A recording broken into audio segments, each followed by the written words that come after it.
to Moto Stories with Johnny Mack, aka Stump the Chump. Ask me a question and I'll tell you no lies. I have an answer for every question. I don't know. But tonight we have a question from Jonathan Carden, and I don't know if he mentioned where he's from, but I hope it's warmer than here. He wanted to know some tips on tuning small scooter motors and various types of small scooters. So I guess my first question would be, are you a two-stroke or a four-stroke? I would lean towards tuning of a two-stroke being much easier. You can pull the top end off of a two-stroke scooter and there's plenty of kits available that you can do a big bore kit. But even aside from that, just a little bit of cleaning up ports and raising your exhaust port and things like that can make a big difference.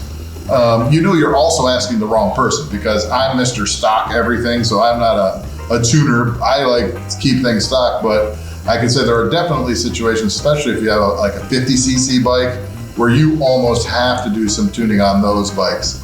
Now, depending on what it is, like I said, if it's a 50cc Honda Metropolitan, that's a tough game. I don't really know what you can throw at them. I would look on a forum or something like that for that. And they might have little things, and most of them, especially since they're variated, you can sometimes take the little shoulder off of the variator thing, which will actually let your variator actuate a little bit more, maybe give you a little bit of top speed. I know on some of the bikes, we had a thing where you could take the CDI box, and if you ground it off the one corner, it would actually cut a wire inside the box and delete your rev limiter. So you could rev your little motor up past 10,000 RPM and maybe get a few more miles per hour out of it. But again, it becomes, without having a specific bike to talk about, on the four-stroke side, what can you do? Well, I would try to just tune it up and make it work as well as you can. I mean, you can throw money at pieces parts. Look and see what kind of kits are available out there. Does somebody sell a camshaft? Does somebody sell something, How about this? All these claims of people slapping exhaust on things, does that do anything to a four-stroke when you just do the exhaust? I mean, it doesn't do a whole lot. It hasn't been my experience that, doing something with the exhaust totally uncorks it. But there are, on some of the small bikes, it can matter. I mean, we had an uncorking but usually that's with the two strokes, where you actually drill it out and it gives it a little bit more horsepower. Mm-hmm. A freer breathing exhaust isn't going to hurt anything, but typically the factory isn't making the exhaust or the intake, for that matter, have any severe restriction. You know what I mean? Like that, if it didn't help, they didn't do it.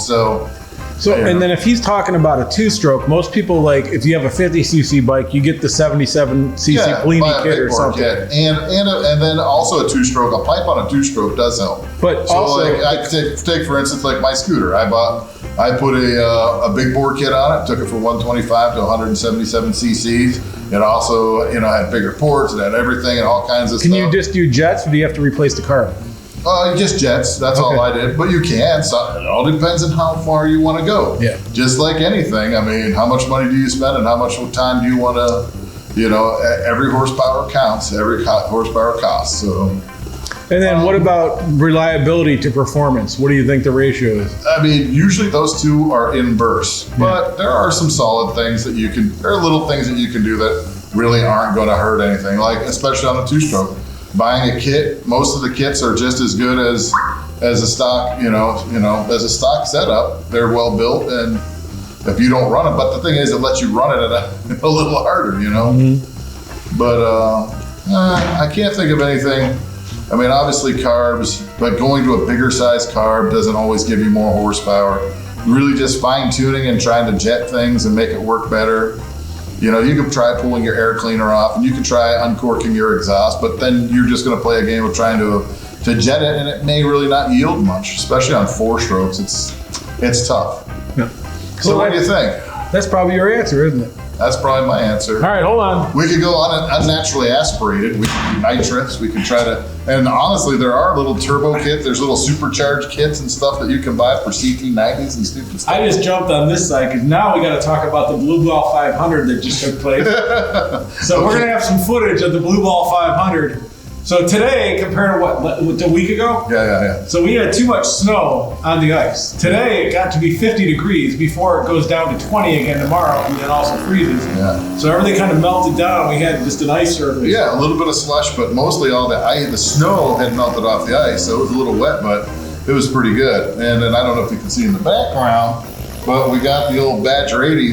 I bought some golf cart chains, and they fit perfect on those tires. And you can actually drift it now on the ice, and it cleaned the ice up. Yeah. So then when we took the bike on the ice, Yeah. it was actually gripping. Yeah, it kind of cut the top layer off the ice, just ground it off, and took some of the ruts and stuff out of it, and it was good. So I think from now on what we learned today is if we want to ride, we've got to plow the snow off the ice. That's an important thing. Well, I mean, that little thing did a pretty good job. We blast that around a bunch of times and kind of use it to groom the surface and then get the bikes out on there. It was amazing how much easier, how much better the bike was hooking up when it was studs straight up on Full ice. throttle in second gear now compared to freaking out in first gear. Yeah, you could maybe start grabbing third or thinking about trying to hang third around there. Yep. And then you were doing some fancy donuts. Well, on the Yeah. quad runner, Yeah, that thing is fun. It was just first gear, turn it around. It's just, Yeah. But I thought yours were fancy. You were up on the bars and doing the swan and the one-legged kick out. And, I was just falling off, but you didn't know that. okay, I wasn't. You said you were getting dizzy. I did. You said you were getting dizzy. I did. So the Blue Ball 500 was good, but we're gonna have to, now that we know that once you've moved the snow off the ice, you can really fucking hook up. Yeah. I think we're a couple weeks away from fucking like straight up flat tracking because you had your leg out. You need to get that shit over there studded up and I ready to will. go. I will. That's why I was trying to put a seat on it. But And a speedometer, or is that a tachometer? I don't get it. What the hell's that? I'm special. I'm working on it. You're special, all right. Well, on that note, since you answered, what was his name? Jonathan Schidgibib? Yeah. So it was hard to answer because we didn't have specifics. Yeah, So we don't it's know a- what you wanted to work on. But just throw it out there. A few little things. Research. I mean, obviously research. If you know what bike you have, if you get a bike, research it. The internet is your friend. There's a vast world of. Just don't look up oil fucking conversations. That's all you need to not do. That'd be an important one. But yeah, If you have any elderly people, steal their nitromethane tablets, their pills for their heart attack, and put them in the tank, just like on World's Fastest Indy. That's what I recommend. so if you guys didn't know, so obviously we're gonna go. Phil's lining up. We're gonna do a whole bunch of fucking videos with Phil, and Phil's gonna continue doing motor stories. But enough people had asked about John coming on and trying to answer their questions.